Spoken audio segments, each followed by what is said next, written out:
Kazino Admiral – lažybos, lošimo automatai. Kazino Admiral – dalyvavimas azartiniuose lošimuose gali sukelti priklausomybę.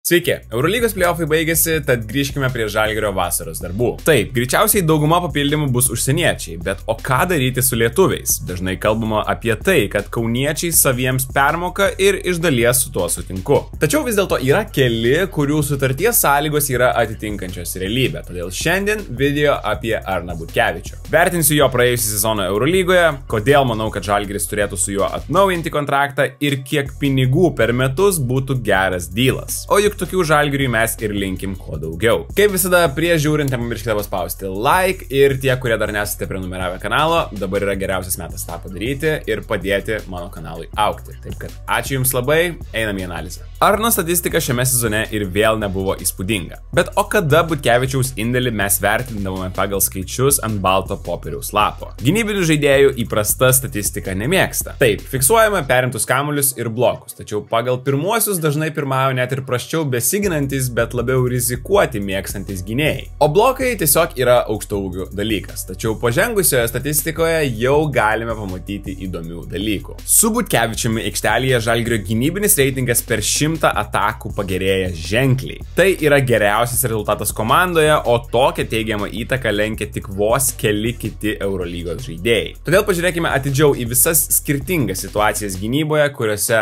Arnas spindi. Situacijas, kurios galbūt per rungtynes netaip smarkiai krenta į akis kaip kitų žaidėjų taiklūs metimai. 23-24 metų sezone, galbūt dėl tos traumos, kurią Arnas turėjo, o gal dar ir dėl kažkokių kitokių priežasčių, jau atrodė, kad Arnui taip ima šiek tiek trūkti greičio. Bet šiame sezone tas matėsi gana retai. Aišku, galbūt dėl to, kad Butkevičiui daug dažniau teko gintis prieš savo pozicijos atstovus. Dovydas Giedraitis būdavo pirminis daugumos oponentų perimetro lyderių pirminis gynėjas. Bet vis tiek, Dovis 40 minučių nežais, todėl ir Butkiai tekdavo atsistoti prieš TJ Shortsus ar Maikus Jamesus. Ir natūralu, ginantis prieš tokio kalibro žaidėjus, tavo gynybiniuose klipuose bus ir tokių prasileidimų. Bet tikrai netrūko epizodų, kuriuose Arnas priversdavo varžovų lyderius išsimesti super sudėtingus metimus. Na, kad ir čia Maikas meta, atrodo sudėtingesnio metimo negali būti, bet vis tiek kiauras. Tačiau gerų pavyzdžių toli ieškoti tikrai nereikia. Na, kad ir paskutinėse namų rungtynėse šiame Eurolygos sezone prieš Partizaną, būtent jo gynyba prieš Karliką Jonesą galima sakyti nusprendė rungtynių nugalėtoją.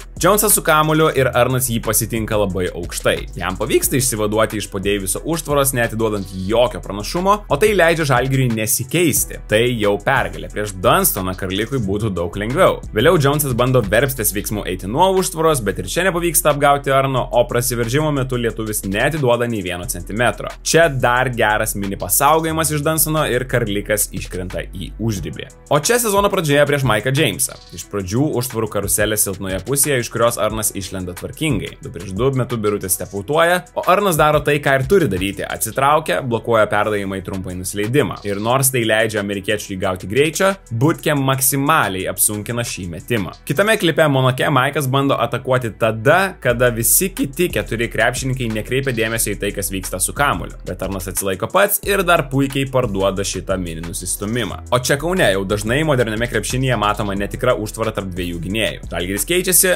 puolėjas lieka su Okobo. Pick and rollo metu ir vėl puikiai prisaugomas pasas aukštaūgiui, rankos visuomet aktyvios ir viską vainikuoja super solidi individuali gynyba ir maksimalus metimo apsunkinimas prancūzui. Sutiksite, viskas labai gražiai čia atrodo, bet tikrai viskas tuom nesibaigė, kalbant apie Arno veiklas aikštelėje. Tiesa, čia jums serviruoju dar vieną solidų ISO gynybos epizodą prieš Elio Kobo, bet man dar labiau patinka, kas vyksta po metimo. Arnas ne tik bando sutrukdyti metimui, bet ir pirmas reaguoja, kur vadinamasis žaidimo įrankis nukris ant žemės. Ir kartais būna tikrai sunku net paaiškinti, kaip, Arnas atsiduria pirmas ir ten, prie tų niekieno 50-50 kamuolių vadinamųjų, atrodo, kad jis visą laiką būna pats pirmasis. Kitas įdomesnis momentas šio sezono Eurolygoje buvo tas, kad Andrea Trichieri kartais naudodavo Arną Butkevičių 4 pozicijoje ir spoiler alert, tai veikia tikrai ganėtinai puikiai. Iš tikrųjų gal ir nieko keisto. Išsamoje statistikoje tam yra irgi labai lengvas paaiškinimas. Ulanovo įtaka komandos gynyboje yra pati blogiausia iš visų Žalgirio žaidėjų šiame šiame sezone, o Arno pati geriausia. Kadangi puolėjai ir kartu nemažai laiko praleisdavo, vadinasi, kad efektyviausiai viskas veikia tuomet, kuomet aikštelėje yra tik vienas. Už šią statistiką dėkoju Twitterio akauntui Clutch Data, apatinis brūkšnelis, nueikite, pasižiūrėkite, tikrai labai gražių grafikų ir labai gerai paaiškinančių turi. Ir beje, prisimenate tą mačą su Paryžiumi kovo mėnesį Kaune,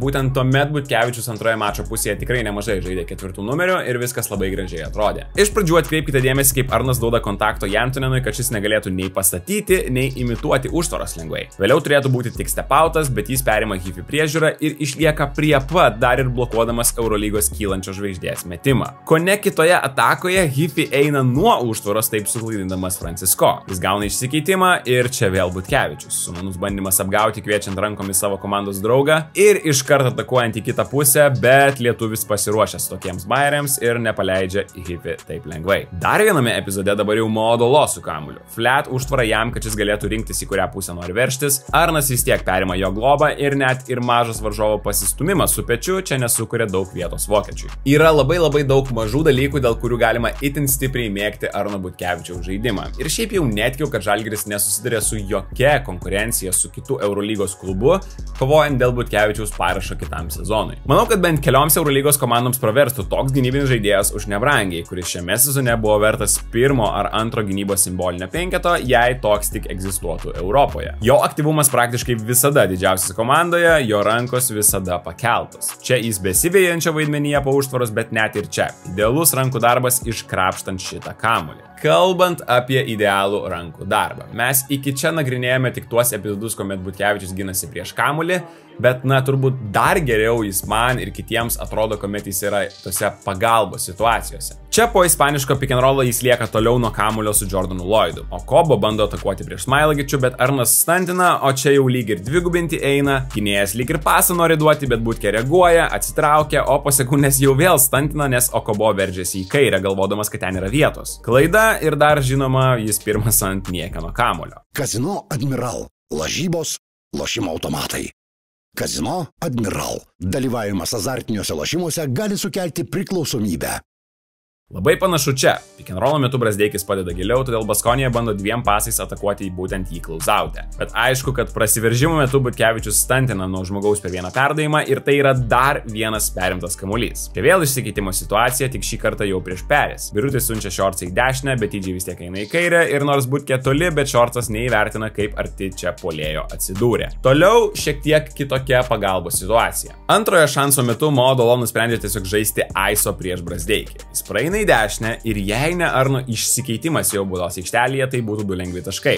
Bet gaunasi kas? Lo yra priverstas stabdyti ir puolėjas išsiunčia šitą metimą atgal į Paryžių. Čia matėme perimtus kamuolius, kuomet Butkevičius yra per vieną perdavimą nuo kamulio arba tokius išsikeitimus, kuomet jau padai svyla gynyboje. Arnas yra neabejotinai geriausias Žalgiryje šioje kategorijoje. Iš pradžių čia. Lonį įveikia Žagaras ir Arnas iškart atsistoja jam ant kelio. Bet aišku, Lonį čia nesureaguoja instinktyviai, tai neatrodo gerai, nes jis nenubėga į dešinę, kadangi Heisas Davisas meta laisvas. Po atkovoto kamulio puolime Žalgiris keičiasi ir Butkė iš pradžių neleidžia Nigelui priimti kamulio, o po to prasiveržimo metu ir vėl keičiasi ir priverčia Latvį mesti visišką nesąmonę. Aukščiausias lygis. Aukščiausias lygis kalbant ir apie Arno rotacijas iš silpnosios pusės. Taip jis gal ir nėra labai vertikalus saugodamas lanką, kaip koks aukštai šokantis aukštaūgis, bet pagalbos praktiškai visada yra laiku ir vietoje. Ir ne kosmetinės kažkokios pagalbos, o perimti kamuoliai arba įsirėmimai varžovui tiesiai į veidą vos tik jis gauna kamuolį. Šiaip jau čia Virtuso 2 prieš 2 metu jis yra stiprioje pusėje gynybos, kadangi pick and rollas yra į kairę ir jis yra per vieną perdavimą. Bet vos tik Pajola kamuolio atsikrato, jis tampa silpnosios pusės gynėjų. Žaibiška Arno reakcija ir vos per 2 sekundės sprintas ir perimtas kamuolys priešingoje baudos aikštelės pusėje. Kitame klipe ankstyvas Efeso 2 prieš 2.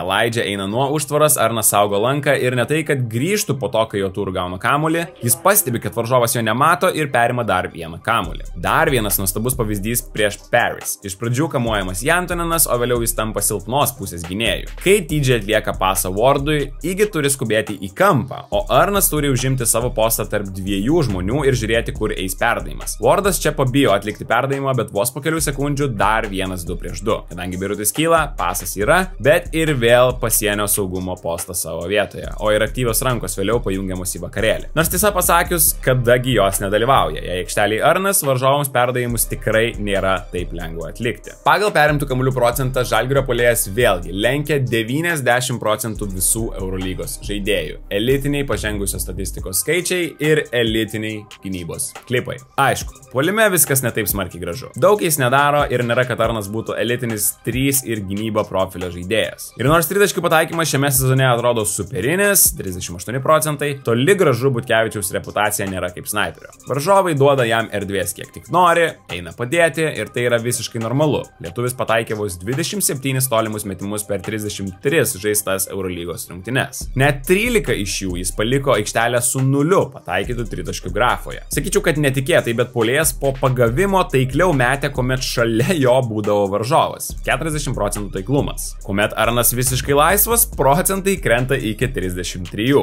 Gerai, galvoju, imtis yra tikrai gerokai per maža, reikia pažiūrėti dar ir kelis sezonus bent jau atgal. Gauname ir vėl panašius skaičius. Prieš 2 metus vos 22%, kuomet visiškai niekas nedengia, ir 44%, kuomet kažkas yra šalia. Įdomu ir tuo pačiu žalinga Žalgirio puolimui. Kuo daugiau varžovai ignoruoja Arną, kuomet kiti turi kamuolį, tuo jiems naudingiau. O kai Butkė gauna kamuolį paskutinėmis atakos sekundėmis ir turi mesti, patys žinote, ko galime tikėtis. Šioje aikštelės pusėje Arno rolė tikrai menka. Jis užbaigia vos vieną Žalgirio ataką iš 10, kuomet yra aikštelėje, o toks mažas žaidėjo panaudojamumas lenkia tik 11% Eurolygos žaidėjų. Paprastai kalbant, galime teigti, kad praktiškai niekas nėra taip menkai panaudojamas puolime kaip Arnas Butkevičius. Ir nekaltinkite trinkieri čia ir vėl. Pažiūrėjau skaičius prie Kazio Maksvyčio, nieko labai kažko kitokio. 13,5. Ir iš tų 13,5 40% Arno puolimo sudaro tie metimai po pagavimo. Jis nėra kosminis skirtikas be kamuolio, o taip susidaro apie 11% puolimo. Lieka greitas puolimas, irgi apie 11%, čia galėtume tikėtis daugiau, bet kauniečiai žaidžia pernelyg lėtai. 13% sudaro closeouto atakavimas po driblingo ir metimai arčiau krepšio. Tai ir šiaip nėra jau labai efektyvus atakų užbaigimo būdas, nesvarbu kas tą daro, o ir Butkevičius nebe toks atletiškas kaip anksčiau. O jų darbas irgi neįspūdingas, todėl dažnai tokie bandymai baigėsi matematiškai labai neefektyviai. Atrodo, kad jau tiesiog geriau tuos tritaškius tiesiog per rankas mestų. Turbūt sutiksite, kartais tikrai atrodo, kad Arno tie limitai puolime yra tikrai gana nemaži ir ne visada to nuostabi gynyba tą atperka, bet galvoju, kad čia šiek tiek yra neteisinga situacija Arno Butkevičiaus atžvilgiu. Tuoj paaiškinsiu. Jei Žalgirio penkete lietuvis būtų vienas toks žaidėjas su tokiu profiliu, su tokia prasta reputacija metant iš toli, tuomet taip akivaizdžiai jo minusai nebūtų matomi. Bet kuomet šiame sezone teko stebėti tiek Dovį, tiek Ulę, tiek Arną visus vienu metu kartu aikštelėje, patys žinote, kas gaudavosi tose 4 kėliniuose.